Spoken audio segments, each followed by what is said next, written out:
Hello लोगोफोर, दिनैनि बे गोदान मोनसे भिडिअ नोंथांमोनखौ फिन खनसेबाव बयखौ बरायहरबाय। स' लोगोफोर, दिनै आं बे भिडिअनि गेजेरजों एमबि प्रेजेन्स बेनारनिफ्राय दिहुनजानाय गोदानै आबुं मोनसे बड' अफिसियेल मिउजिक भिडिअ।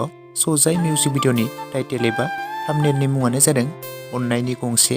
स' बे मिउजिक भिडिअआवनो गाहायै फावखौ खालामदों बर'नि मुंदांखा जाखांफुनाय बिथां मिउजिक भिडिअ फाव खालामगिरि बिथां मिथुराज बर', लोगोसे मृदुस्मिता। मेथाइखौ रोजाबदों उषा रानी, लोगोसे उत्तम दैमारी। लिरिक्स टुनखौ होदों उत्तम दैमारी बिथाङानो। मिउजिकखौ होदों आर्लियास नार्जारी। मेकआपखौ खालामदों हास्थायसा बसुमतारी। करिय'ग्राफखौ खालामदों अबिनाश दैमारी। डिअपि खालामदों सान बर'।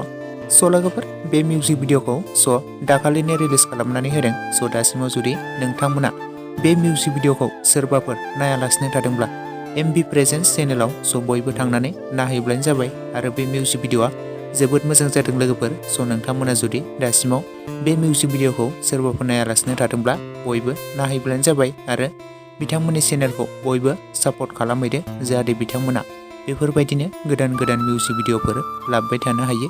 स' लोगोफोर, लोगोसे आंनि दासिमनि भिडिअ आपडेटआबो बेखिनियावनो। भिडिअखौ नायनानै जुदि नोंथांमोना मोजां मोनदोंब्ला लाइक, शेयार, कमेन्ट खालामदो आरो लोगोसे आंनि बे चेनेलाव गोदान गोदान बर' सावथुन आरो एलबामफोरनि आपडेट मोनबाय थानो थाखाय चेनेलखौ साबस्क्राइब खालामनानै खाथिनि बेल आइकनखौबो अल प्रेस खालामना लादो, जाहाथे नोंथांमोना बेफोरबायदिनो माखासे गोदान गोदान भिडिअफोरनि आपडेटखौ मोनबाय थायो।